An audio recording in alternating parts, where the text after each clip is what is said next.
तुम्हाला फक्त येशू ख्रिस्त हे नाव माहीत आहे, पण येशू ख्रिस्त नक्की कोण आहे हे माहीत आहे का? तो जगाचा तारणारा आहे, तो देवाचा पुत्र आहे आणि त्याच्याशिवाय आपण देवाकडे पोहोचू शकत नाही हे माहीत आहे का? त्याने आपल्यासाठी प्राण दिलेला आहे आणि त्याच्यावर विश्वास ठेवणाऱ्यांना पापांची क्षमा मिळते हे माहीत आहे का? त्याच्यावर विश्वास ठेवणाऱ्यांना आजारमुक्ती मिळते, दुःखमुक्ती मिळते हे माहीत आहे का? ह्याला आम्ही सुवार्थ म्हणतो. येशू ख्रिस्त हे नाव तसं जगातल्या सगळ्या लोकांना माहीत आहे, परंतु येशू ख्रिस्त नक्की कोण आहे, त्याने आमच्यासाठी काय केलेलं आहे आणि त्याच्यावर विश्वास ठेवल्याने आम्हाला काय मिळतं.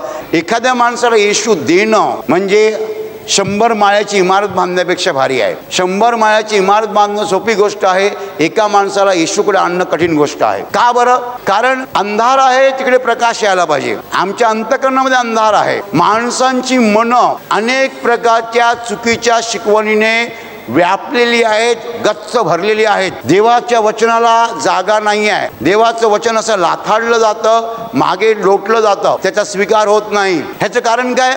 चुकीची शिकवण ऐकून ऐकून ऐकून ऐकून तेच खरं वाटतं. एक खोटी गोष्ट 100 वेळा सांगितली की माणूस ती खरी मानतो. आणि चुकीची शिकवण जोपर्यंत जात नाहीये तोपर्यंत आपण येशूचा स्वीकार करू शकत नाही. हे काम सोपं नाही आहे. जिकडे ख्रिस्ताचं नाव घेतात तिथे नाही, तर जिकडे घेत नाहीत तिकडे येशूचं नाव सांगणं सोपं नाही आहे. जे लोक येशूचं नाव लोकांना सांगतात ते सुवार्थिक असतात आणि जे लोक येशूकडे आलेल्या लोकांना मार्गदर्शन करतात ते पाळक असतात. जर तुम्ही येशूचा स्वीकार केला तर तुमची स्वर्गातली जागा नक्की होणार, फिक्स होणार, बरोबर. पण तुम्ही ह्या गोष्टीकडे दुर्लक्ष केलं आणि त्याच्याऐवजी फ्लॅट घेणं, संपत्ती कमावणं, नावलौकिक कमावणं ह्यांच्या मागे लागला तर मग मनुष्याने सगळं जग मिळवलं परंतु स्वतःचा आत्मा गमावला तर काय लाभ? पुष्कळ लोक या गोष्टीकडे दुर्लक्ष करतात. कशाकडे दुर्लक्ष करता तुम्ही?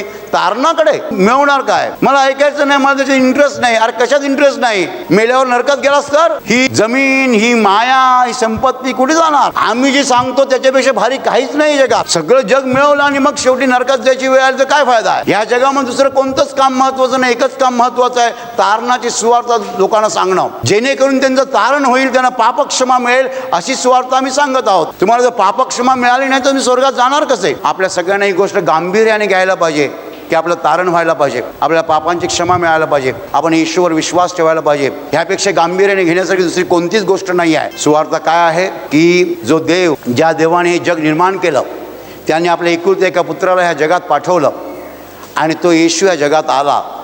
तो आपल्यासाठी क्रूसावर मरण पावला आणि जो कोणी त्याच्यावर विश्वास ठेवतो त्याला पापांची क्षमा मिळते आणि ज्याला पापांची क्षमा मिळते त्याला आजारमुक्ती आणि दुःखमुक्ती मिळते आणि मेल्यावर तो सरळ स्वर्गात जातो.